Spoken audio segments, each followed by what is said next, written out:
Hello, I'm Brian Goulet of GouletPens.com, and this is episode number 48 of Goulet Q&A. Did I say Goulet Q&A already? I don't know.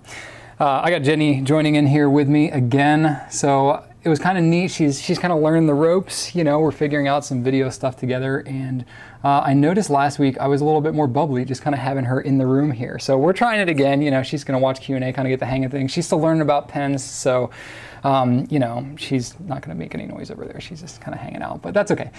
Anyway, so I got lots of cool stuff to talk about this week. For those of you not familiar with what Q&A is, I'd be surprised if you were watching this discovering the 48th episode for the first time. But you know, I take questions and answers. I got all kinds of good ones. I got a bunch of shorties this week, so we're going to go pretty quick, I think. However, we've had a really busy week this week around here. We had all kinds of new stuff. We got Faber-Castell, the Basic, and the Loom. Those are both in. Got a Faber-Castell video shot.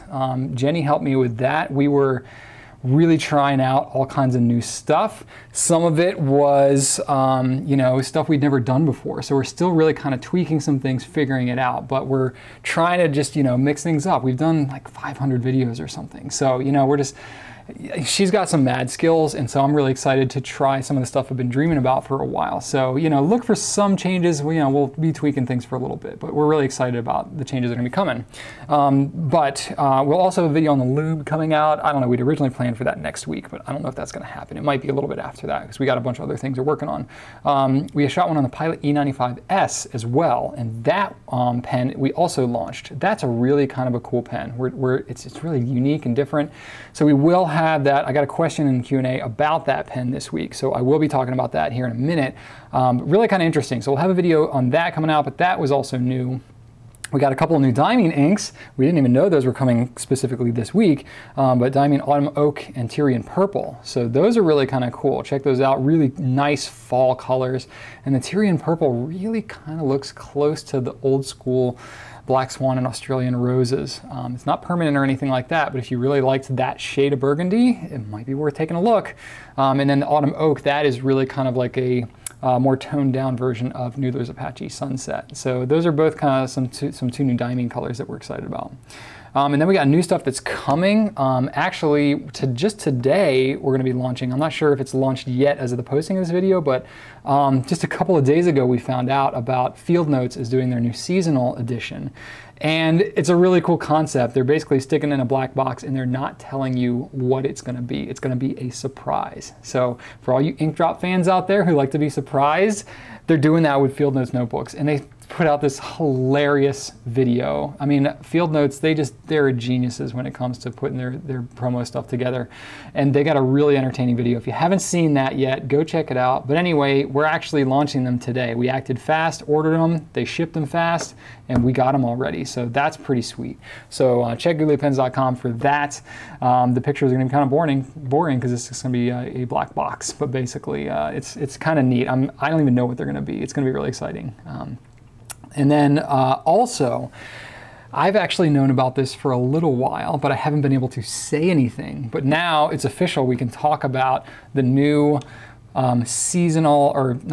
special edition Lamy Studio called Wild Reuben. It is a true, like, bright red, kind of what we initially thought the Royal Red Lamy Studio from a couple years ago was going to be. That ended up being more of kind of an orangey red, but this red is like really red, and it's a different finish too. We're going to be putting out some pictures. We actually got a sample ahead of time. That was really awesome for Lamy to send that to us. So we were able to have some pictures up.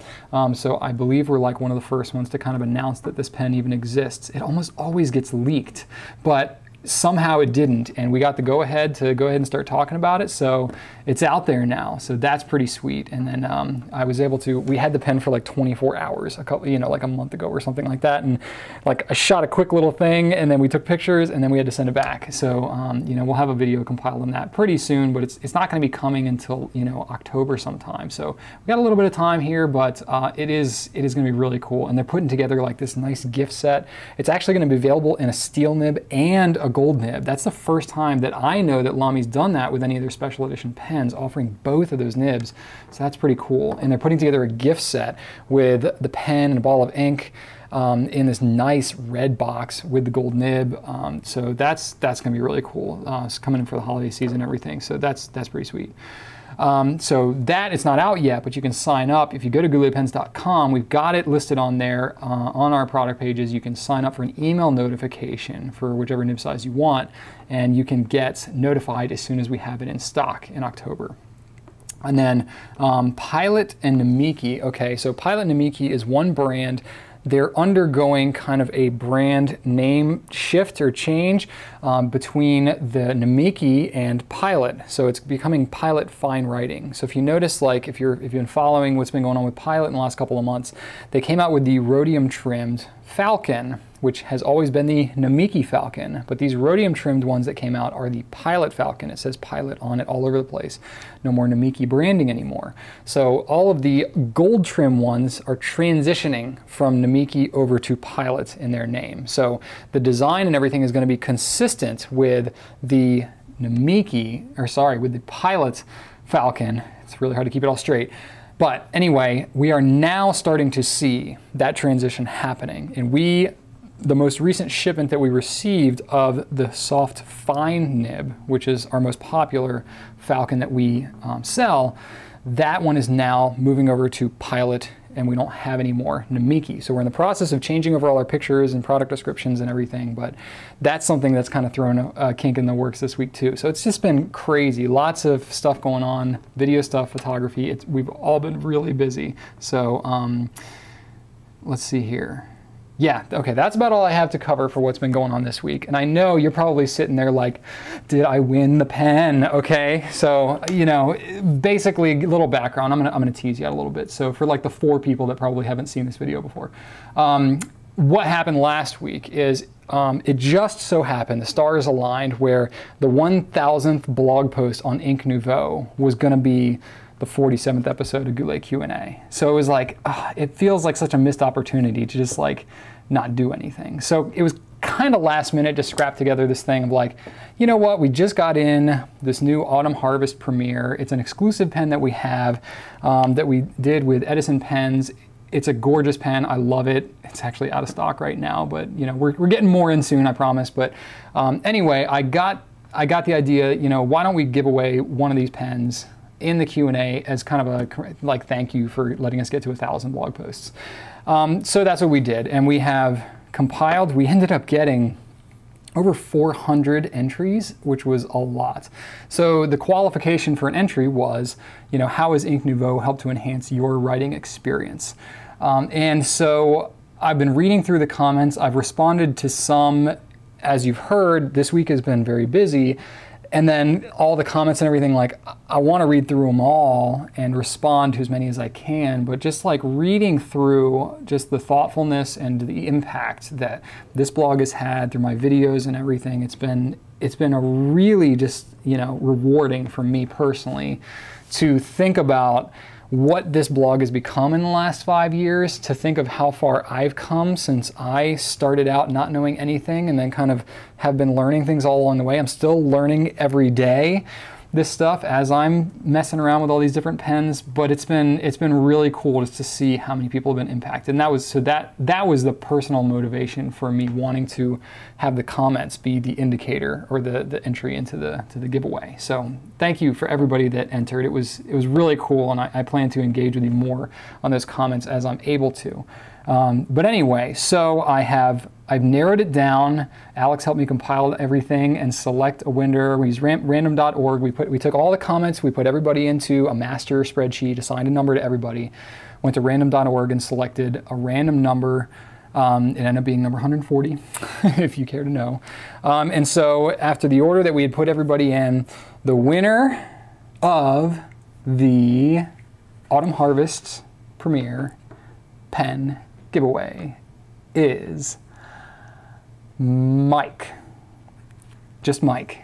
There's a Mike D out there who I know is crushed, and I know I've just crushed the hopes and dreams of 400 people in one word, which is like the worst feeling in the world for me. But for Mike, I've totally made his day. So Mike, if you're out there, you left a comment and you said, Ink Nouveau has not only answered many of my questions and introduced me to many new products, it's also put a face on the wonderful family behind Goulet pens. Thank you for all that you do and for the extra work that goes into your excellent customer service and producing worthwhile content for the blog and videos. So thank you, Mike. That's very nice of you to say. Everybody had really nice stuff like this to say. I'm really glad that I didn't make selecting the winner based upon the content of basically like making it. Okay, so I did make it based on the content for you to qualify, but I'm glad I didn't like choose my favorite commenter as the winner, because there's no way I would be able to decide. Like, it was all so heartfelt, and I was really honored. I could tell that there were like some people in there who were trying to double enter and stuff like that. So, for those of you who were trying to do that, yeah, I didn't count you. But for everybody that was leaving like genuine entries, I can tell. And there were a lot of them, and it was really, really cool. So anyway, Mike, what I need you to do is I need you to email me at gouletqa@gouletpens.com. Or really, if you send the email to anybody, any Goulet Pens email address that you have handy, we'll get it. But email me, gouletqa@gouletpens.com. To claim your pen, you get to select whichever nib size you want, and I'll mail it to you wherever you are. So sorry to everybody else who didn't win the pen. I really am. We don't do a lot of giveaways and contests and stuff like that, but this one was pretty fun, and I think it went pretty well. So that said, got a bunch of questions for this week. Boy, it took us, what, like 11 minutes to get into that now? Okay. So I said it was going to be a short and quick one, but that's a total lie. I don't know how to do a short Q&A at this point. First question, though. Okay, this was really, really kind of cool. So what happened was, well, I'll go ahead and say the question. Tom Johnson, in an email, said, well, I'm not going to read it verbatim because it was an email exchange that we had, but essentially, he helped me to come up with a hack for a solution to something that someone brought up in last week's Q&A. So if you look at Q&A episode 47, question 10, I got asked about how do you save an inked up Pilot Vanishing Point nib unit. And I didn't really have a great solution. So I kind of threw it out there. If you have any good ideas, let me know. So Tom emailed me and said, hey, I've got this idea. I'm testing it out. I'll let you know how it goes. And I was like, so he kind of told me his idea, and I was like, hey, this sounds kind of cool. He tested it out for a couple of days, and it seems to be holding. So we're still in the process now. I was like, hey, why don't you let it sit for like a week, and then we'll try it. So basically, the Pilot Vanishing Point, for those of you not familiar, it's a click retractable nib fountain pen. So you have it screwed in there, you click the thing, you click it out. So it's a really, really popular pen, especially if you're in a work environment or somewhere where you're taking quick notes all the time. You can just kind of whip the thing out, take your note, very, very convenient. And it's a really nice writing pen too. So it's very popular. And the cool thing about it is you can buy these nib units separately apart from the pen. Extra fine through broad on this thing. So you can get an extra fine and a broad or medium or whatever, swap it out, and then you only have to buy one pen body and you can change out your nib sizes. So that's really kind of neat. But if you're using different ink colors, you have to clean the nib unit out and let it sit and dry and all that stuff. So Tom had a really cool idea using the disposable pipettes that you can get from gouletpens.com, or there's lots of other places that you can get, but he was using this one specifically. And I'm not going to go into full detail of what he did. We got a couple pictures that he emailed me that shows exactly what he did, but basically the concept is you take the pipette tip, you're going to have to ruin it, so be aware of that, but we sell them in 10 packs, so you can spare it. You basically take the thing, and I don't know exactly where he cut it. I need to study it a little bit more. But basically, he cut, the end off the pipette tip, like that. And then what he did is he took like a heat gun or butane torch or something like that and melted the end and kind of pressed it together, okay? Because the end is kind of hard. I guess you could also use like glue or epoxy or something to just, seal up that end. And then he basically takes it and seals up that nib unit by putting that thing on there. And he put a little bit of silicone grease on here too to just kind of help seal it up. And I might have cut a little bit off too much. I guess I can kind of squeeze it on there. But basically that's the concept. So this end is sealed up.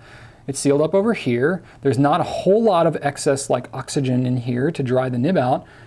And as far as I know from him, it's been holding and it works. So, it's really cool for me to still discover neat little tricks like this, even as like deeply imbibed in the fountain pen world as I am, to have somebody else out there and get like such a cool idea and then to be able to take it and share it out there again, it's really rewarding for me. So special thanks to Tom, huge shout out to you for doing that work and then contacting me about it. Maybe somebody else will be able to benefit from that. So big thanks there.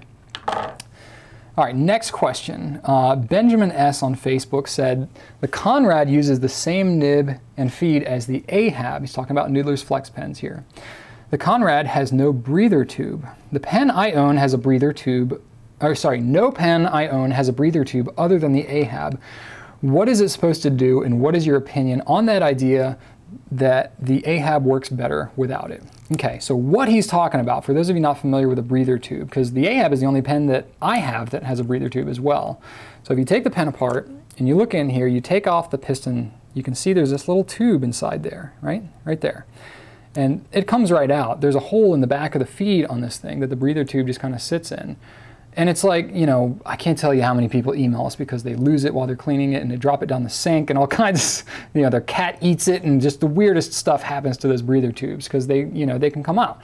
The breather tube is not essential to using the pen, okay? So basically the point of the breather tube is that when you're filling the pen, the ink is coming up through that breather tube and then filling that ink reservoir. So the way that Nathan Tardif of Noodlers designed this pen was so that not only can you store ink in the body, I guess it's the body, in the main cavity of this piston, but you can actually store some ink up in the top here too, because this shaft is a hollow tube.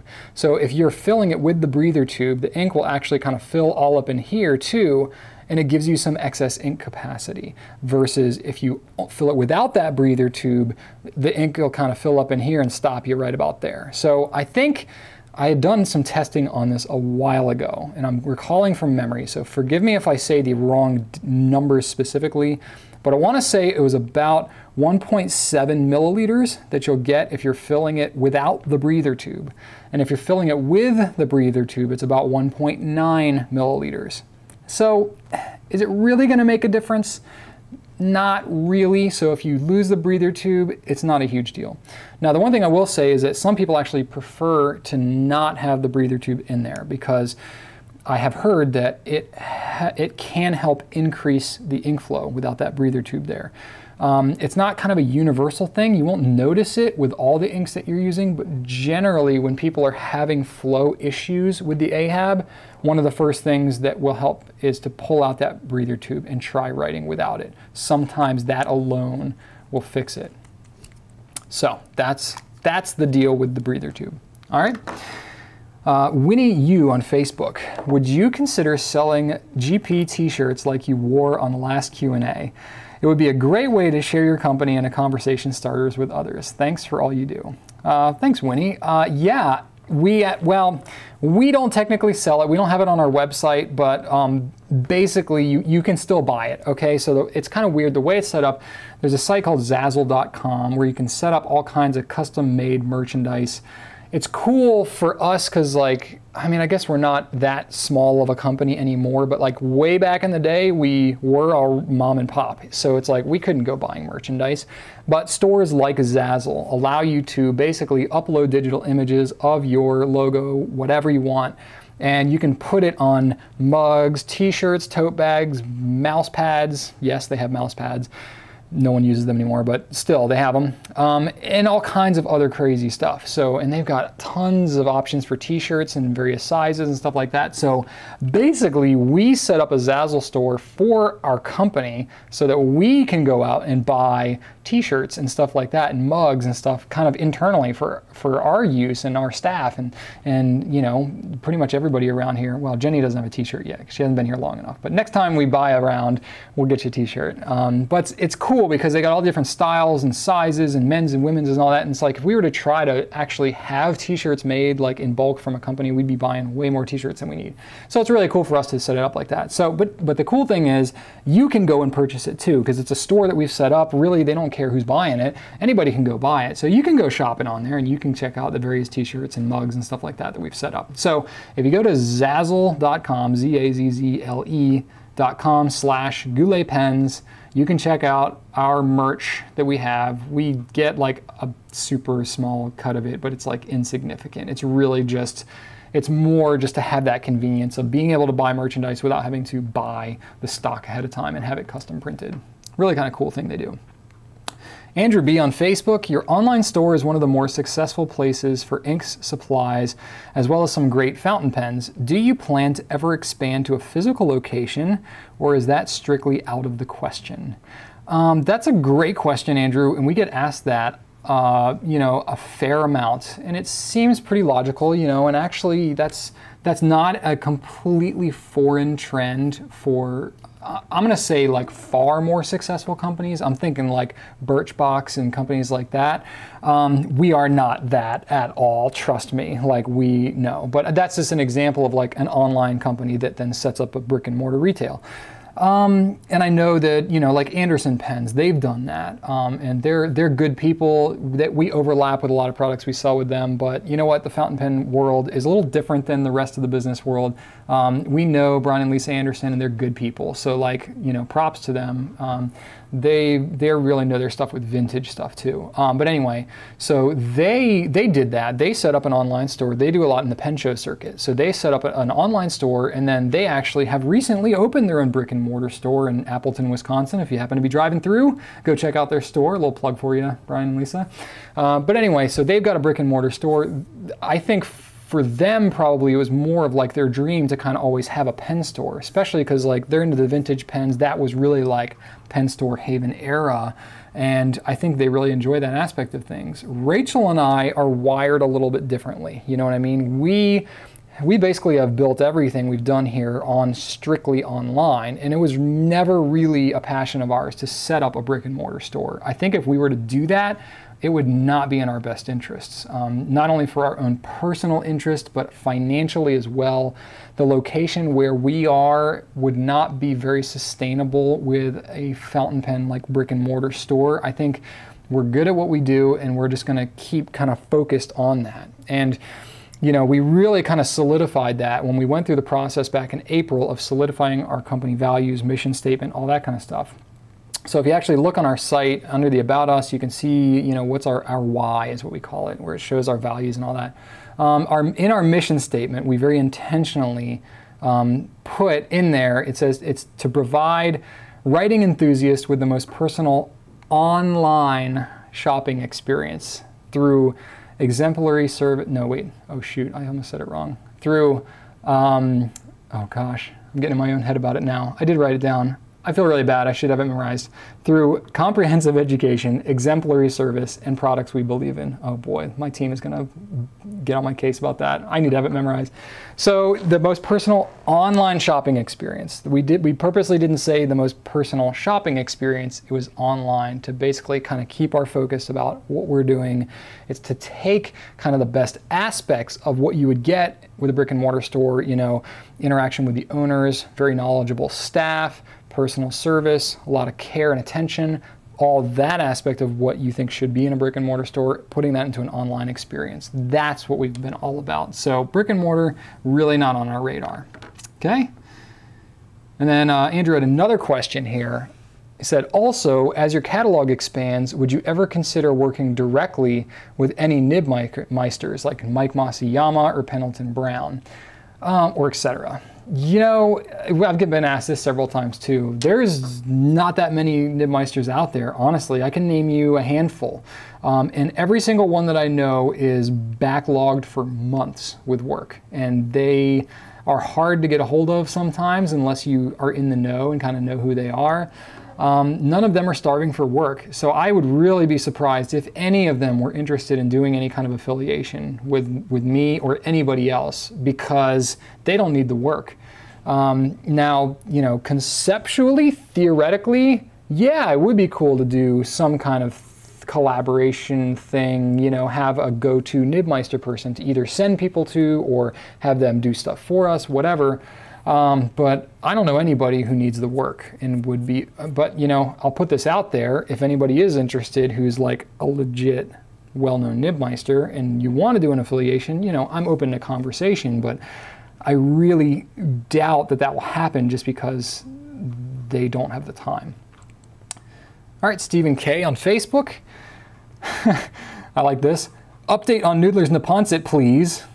That's it. There's no question, just like very insistent. Okay, Stephen, I get the seriousness of your tone here. And you weren't the only one to ask, too, about the Neponset. So this Neponset has been kind of a saga, okay? I first heard about this pen nearly 4 years ago, okay, from Nathan. He told me about this pen he's working on, music pen, flex nib, all this stuff, and I was like, that sounds great. This was around the time that the original Noodler's Flex pen was coming out, the original Nib Creeper Flex pen. And I was like, oh, that sounds great, you know, keep in touch with me. And here we go, time and time and time, and we keep growing, and things keep changing, and every so often it's like, hey, Nathan, remember that pen you're working on? What's that, what's the deal with that thing? And it was secret for a little while, but then once word started getting out, you know, I think Nathan put it into his art contest. Was it the 2013 art contest? I honestly, for the life of me, can't remember. I think it was his 2013 art contest that he put that as like the grand prize. And then, okay, so he had that. He's working. So, okay, let me get to the root of it. So right now he has the pens. Okay, Nathan has the pens. I don't know how many pens he has, but it's probably not a ton of them, okay? So I can pretty much guarantee that not everybody's gonna get a pen that wants one. I'm just gonna say that right now because there's so much hype about this pen, it's probably not gonna happen. But anyway, he's got them, he's QCing them. I don't know what exactly that means, but he makes all the ink, he's QCing like all the pens, all the Noodler's pens. He designs and coordinates the manufacture of them all. He's a busy guy. So if he's got to individually like hand QC every single Neponset, it takes him a while to work through them. So, you know, we were told a few weeks ago, hey, it's a couple of weeks out, it's right down the road. And then just like last week or the week before, we were told, you know what, it's actually going to be a little bit while longer, 45 to 60 days. So, which to me at this point means, you know, we're just going to wait again. We can't even promise a date at this point. So they're coming at some point. It'd be great to see them before the holidays, but not like it would even matter because when this pen comes out, it's going to be, you know, Christmas time for whoever is wanting to get this pen, and it's going to be a mad dash to try to get this thing. So I don't know anymore, and I think the hype has gotten, I don't know if I would call it better or worse since Stephen Brown's been putting out some videos of it, because what happened was the gentleman who won the art contest sent the pen to Stephen Brown, my buddy on YouTube here, and he did a video review of the pen. It looks amazing. And so that's been good to see what the pen is actually like, but it's also been just like a big tease because I've never even seen the pen, you know? And so it's, you know, we're just all kind of sitting and waiting for that one. All right, Geralee H on Facebook. Question from a newbie. When inking up your pen, should you shake the ink first, gently stir, or just take it as it sits? Oh boy, yeah, if you start researching this one, you're gonna get some conflicting information. So the answer is, it depends, you know? Everybody's got a different opinion about this. There are some, I think the kind of, I'll call it the old school mentality, like the older, not old, but like the more classic mentality is ink should be good as it is. Just leave it sitting on the desk, ink it up, don't shake it. There are some people who I've read comments on FPN where it's like, you do not shake that ink. Like, well, all right, geez. You know, so some people are so bold about that like it scares people. It's not that big of a deal, okay? You can shake the ink. No one will die. You know, it's just ink. It's just, you know, and I think that the mentality has been changing recently because more modern inks, Noodlers, things like that, use a lot more dye, use different dye components, less conventional, less traditional manufacture of ink. And you'll get components that will settle out because of you're literally saturating the dye beyond the point where it stays floating in the water, pretty much. So you're going to get settling and some slight chemical reaction and stuff in some of these inks. And shaking it up will help to get everything back into suspension again. So you could argue whether it's healthy or not to shake your ink, blah, blah, blah. The bottom line is you can do whatever you want. It's your ink. It's not going to drastically change how it works in your pen that much for most inks. Now, there are some inks, like, for example, Bond's 1670 Rouge Hematite. That is an ink where if you leave that bottle sitting there, you'll literally see like a red, like powdery, like puddle kind of on the bottom of that bottle. And you shake that back up and everything gets back into suspension. You fill your pen, and that's how you go. That's because it's got like this like kind of sheen, this gold-like sheen, kind of this green gold thing that goes on. That's kind of what that stuff is.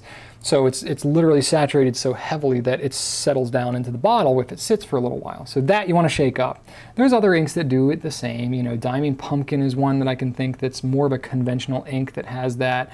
But it'll get like little settling down in the corners of that bottle. Shake it up, you're good to go.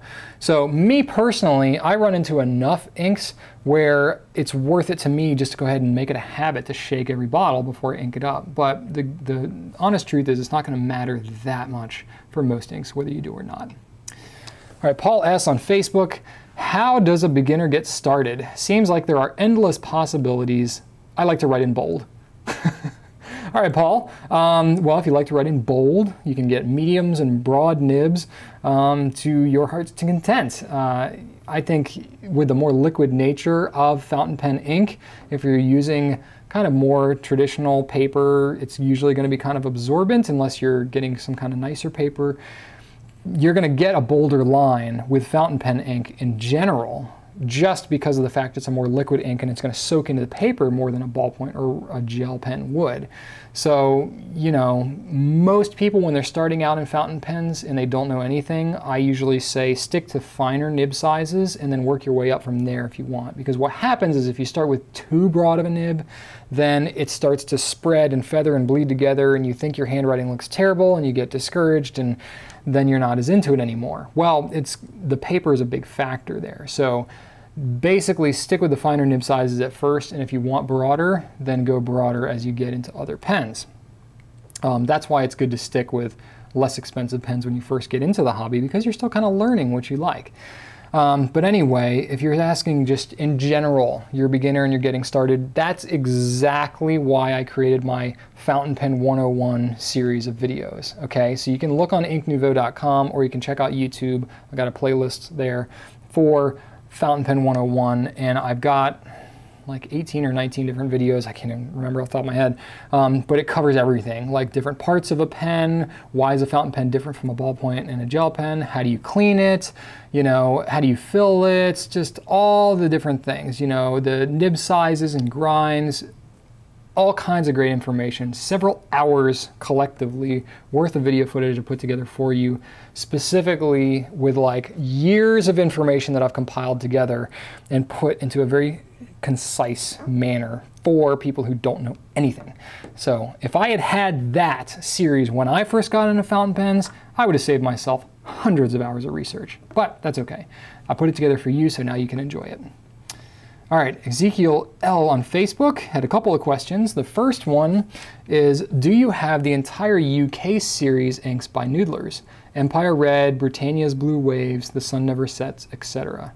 I do have Empire Red, but I don't have the other ones. So I only have 4 of the Noodlers UK series. So it's L. Lawrence, Empire Red, and I can't recall the other 2 off the top of my head, Socrates, and shoot, can't remember the last one. Anyway, you can look on gouletpens.com and see it. But those are the only 4 we have. Those are the only 4 we've ever had. And those are the only 4 we probably ever will have of the UK series. A lot of those inks you're asking about are still UK exclusives. So it's not just a UK series that was created like, hey, these are UK themes. But they were UK themes for specific like UK retailers or for regions that were exclusive to them, and either they're still exclusive and still being made for those regions, or they maybe use dye components or something that are no longer available and have since been discontinued. So, we can't get them, or Nathan is not able or willing to make them. So that's why we're limited to what we have.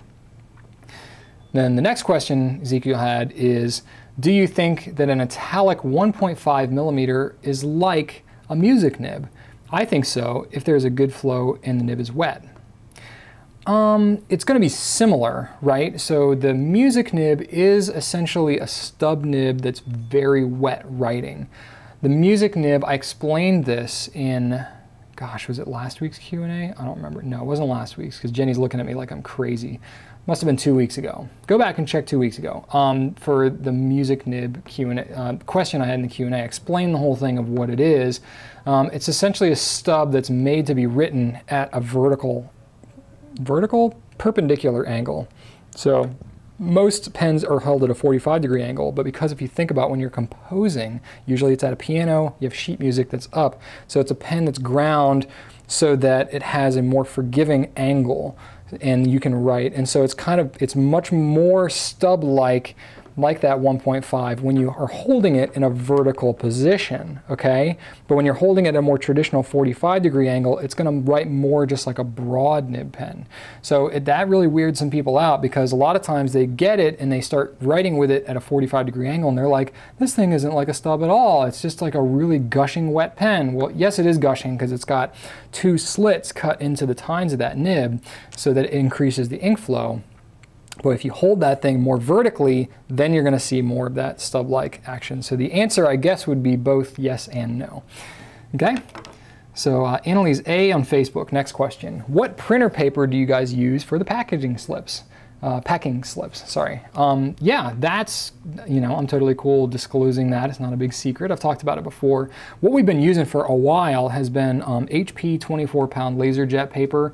The reason that we use that specific paper here is it's a good quality paper that is also still economical, because as you can imagine, we're writing on a lot of pieces of paper and we're using a lot of paper around the office, so we don't want to use anything that's like super thick or expensive and elaborate, kind of more than it needs to be. So we tested a lot of different types of paper to see kind of what was readily available at many places, what was something that would feed well in our printers, would take the toner in our printers really well, what would write really well for fountain pen ink, that kind of thing. So it's kind of a little specific need, but you can get this stuff at just about any office supply store. So it's readily available. So it is really good stuff. It's not the best though. HP actually, and I, by the way, I have no affiliation with HP whatsoever. I'm just a very good customer of theirs, I guess. But HP 32-pound premium paper is really good stuff. That's the kind of thing where like you would want to buy a ream of that yourself to use personally for handwritten letters. And honestly, whenever somebody asks me like, what's a good cheap stationery paper, I'll just say like, get HP 32-pound premium. I don't sell it. I'm not making anything by telling you that you should buy that. But just personally, I enjoy that paper. It's thick. It's about the equivalent of like 120 gram paper, so it's fairly thick, thicker than like Rodion Clairefontaine.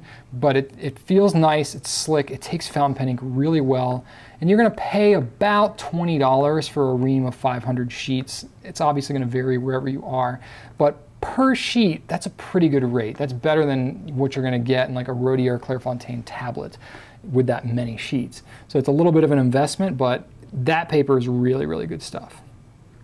But it is a little expensive for us to use on a regular basis. Heath C on Facebook, next question. Love that new Pilot 90 E95S in burgundy and gold. It is a pretty sweet pen. Is there any flex in those gold nibs, particularly the EF? Okay, so that's a fair question. Pilot does not advertise that nib as being flexible, nor would I, okay? It's not a flexible nib, it's not a soft nib. They call the Falcon a soft nib, right? A lot of people refer to it as a flex nib. Technically, it's not a flex nib. A lot of people use it as a flex nib. Some people use it too much as a flex nib and ruin it. That happens more than you might think. But that's how Pilot advertises it as a soft nib. They also make a Falcon in a regular nib version that is not a soft nib. I'm not sure most people know that, because why in the world would you get it in a regular nib when you can get it in a soft nib, right? So we don't even offer the regular nib at Goulet. So we're only soft nibs. But anyway, we're not talking about Falcons. We're talking about the E95S. You can look at the writing samples on Nibnook at gouletpens.com, and you can see, now I didn't go crazy with it. And when I wrote the name of the pen, I wrote it just normal. But as I was testing and playing with the pen, I noticed, okay, the nib's got a little bit of give on it. It's got a little bit of flexibility to it. Now, I would not call it a flex nib. Let me be like very distinct. It's not a flex. I would say that it has some springiness to the nib, okay, which means that it's going to bounce a little bit as you're writing, and as you're kind of like putting varying amounts of pressure, the nib is going to feel, you know, I equate it kind of like the shock absorbers on your car, right? So if you're going over speed bumps and stuff, if your wheels were fixed to the car, you would feel every bump really hard. But shock absorbers allow you to have a smoother ride. That's kind of what this nib is like. So it takes some of the pressure variation away as that nib kind of springs when you're writing. So it feels really good. If you desire, you can get a little bit of line variation with that nib. And the reason I'm like so cautious about saying that you can do that is because I know that you could overdo it and ruin that pen. And it's a $136 pen at our store, 170 list. And it's the kind of thing like, I don't want you to get that pen, overdo it, and ruin it. So be very careful, very cautious. I'm trying to give as many disclaimers as I can here so you don't get mad at me if you ruin your pen. But you can get some line variation out of it if you want to. I found that the EF nib especially shows the most variation. With the three nibs that I tried was the EF, the fine nib, and the medium. And I found that pretty much all three of them will spring out and get you about the width, an equal width in the flexiest position, if you will, with the most pressure. So the only thing that shows the most variation is where your starting point is. So that extra fine is going to have the smallest tip, going to give you the finest line, so a variation is going to appear more drastic with the extra fine nib. So that one I think is going to be like by far the most popular of that pen. But we have been working on a video of that specific pen.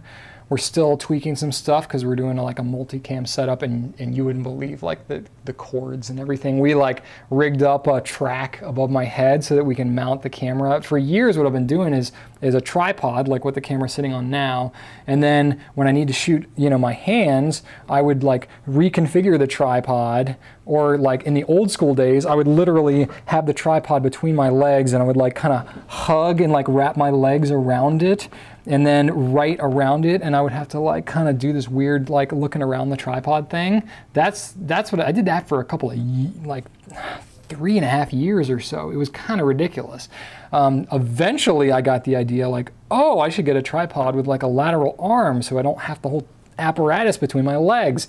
That was a revelation that I had not that long ago. So finally I came to that setup, and now what we're trying is a multicam setup where we have a camera in the front and then one up top, so I can do simultaneous, and it allows me to stay in one place and not have to like change positions and tripods and all this stuff. So that has been a huge benefit. And so then we just kind of said like, what the heck, let's throw a third camera in there and just see what we can do. So, you know, we're still kind of playing around and tweaking some stuff, but that is what we're messing around with that pilot video. So you'll see some tweaks and whatnot, but that one is going to be a full review, just like the Faber-Castell that we just did.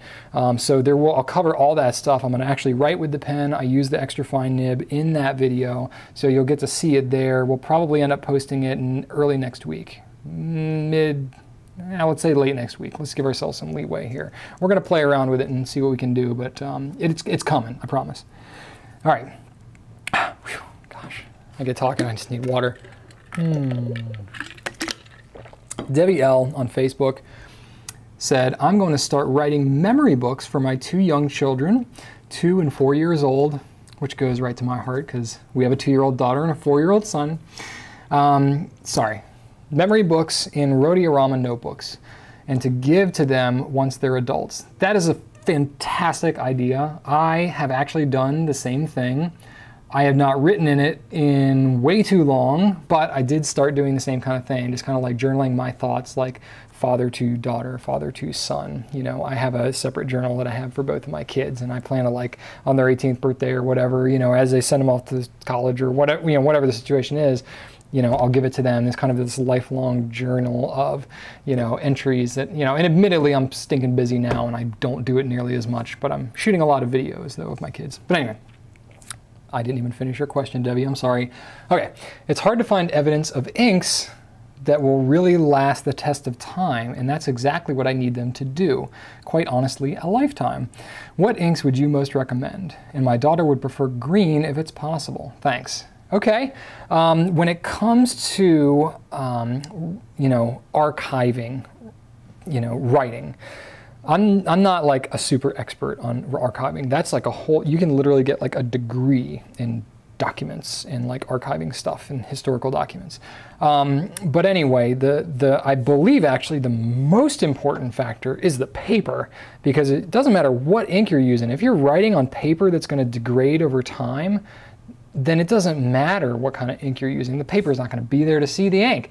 So having the right kind of paper, you're going to want something that's acid-free and pH neutral, which you're using a Rhodiorama, which is, for those of you who don't know, that's a Rhodia web notebook in special colors, but that, you've got those covered with that type of journal. So you have done your due diligence on that one. So you got the right type of notebook there, which is good. Okay, so then you're talking about ink. Well, before we get into ink, let me talk about storage, okay? You obviously don't want it to get wet. That will destroy paper, that will destroy your writing. So make sure it's in a cool, dry place out of direct sunlight. So ideally, if you have some kind of closet or somewhere where you can kind of store it away, have it tucked away. Really, if you want to go crazy, you could put it in like a vacuum sealed bag and like not even have a lot of oxygen exposed to it if you really want. I mean, that would be more like if you were truly storing it and not accessing it very often. But if you have like a, you know, like a space bag or whatever those things are called, where you can like use a vacuum and like suck the air out of the thing, you know, that would be sufficient. That's really kind of taking it like a step beyond. But really just keeping it in a cool, dry place, like you're pretty good just with that. Now you're talking ink, okay? So if you're doing all those other things, right kind of paper, storing it properly, theoretically the ink should last a lifetime. Pretty much whatever ink you're using. Now, you're going to be best off using a pH neutral ink, which that gets tough because most companies don't advertise the pH levels of their inks. Some do. Some who are pH neutral will advertise the fact that they're pH neutral kind of for this purpose. You know, that may matter. I don't really know necessarily how much the pH neutrality matters in long-term storage of ink. I know that the more pH neutral you can be, the better, okay? However, Noodlers really has done a lot. Nathan Tardif has really done a lot to bring permanence and forgery resistance and archivability of ink to kind of the forefront. Okay, that's been like a huge thing that put Noodlers on the map when they first got into it around 2003, 2004.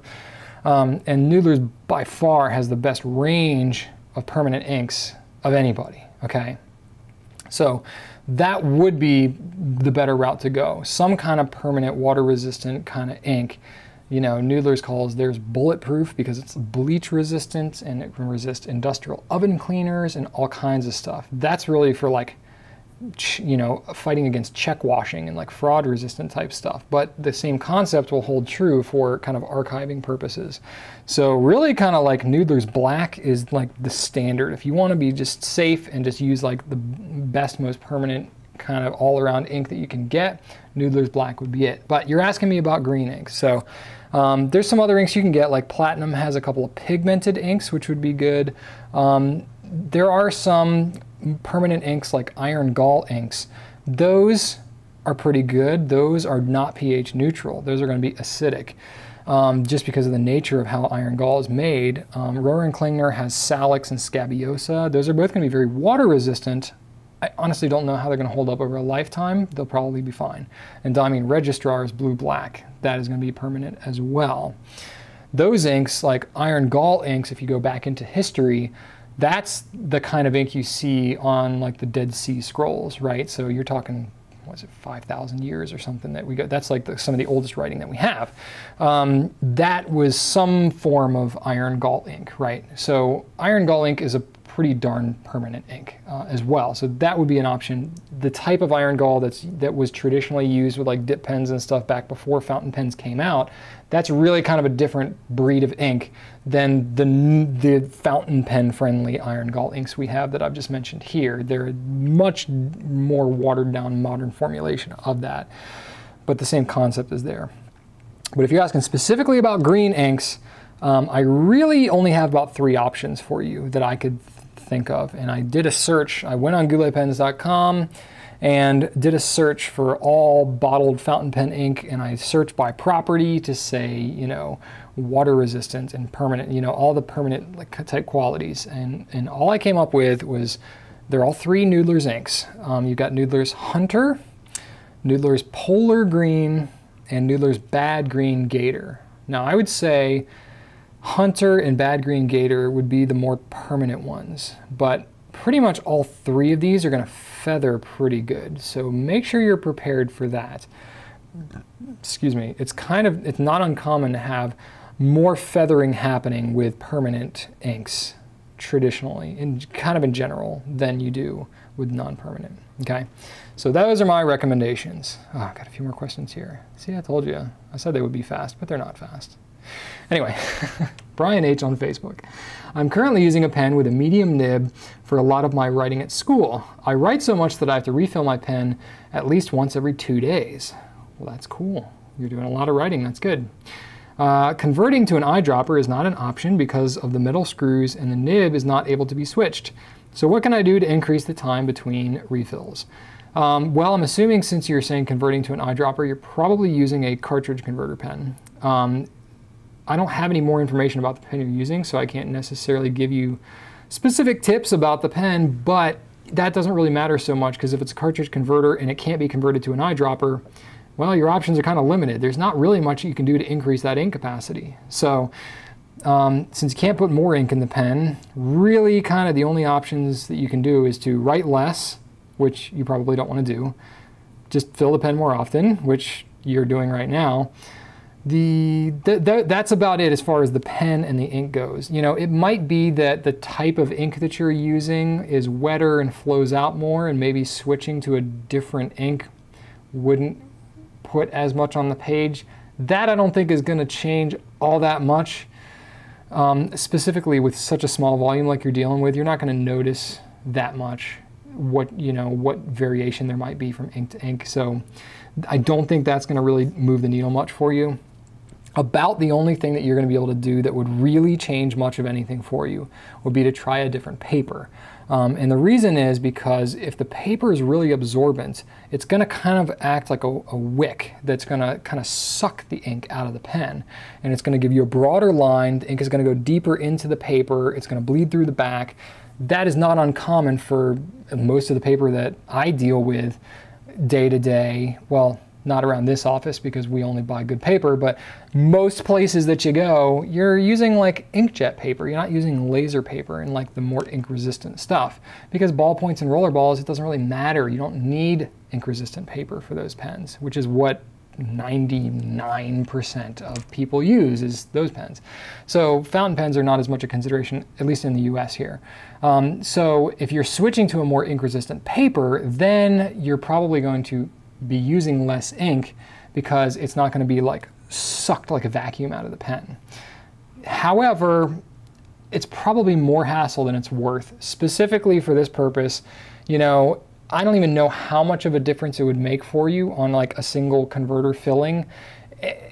And the hassle and the expense of buying nicer paper and being kind of more limited into the paper that you use with these premium papers is probably going to outweigh the benefit that you would have of not having to refill the pen as often. So I would say just, you know what, get real excited about filling your pen more. It's just part of the experience. You get ink on your fingers and, you know, it's just you embrace it. You know, that's why I made the ink splatter our logo on our site, because it's like we just embrace the messiness of it all. All right, Allan B on Facebook. Will we be able to access the Ink Drop members page in October? Okay, that's a great question. And for those of you who have no idea what I'm talking about, InkDrop is a monthly ink sample delivery program that we've set up here. We've been doing it for 4 years now. 4 years? 4 years, yes, yes.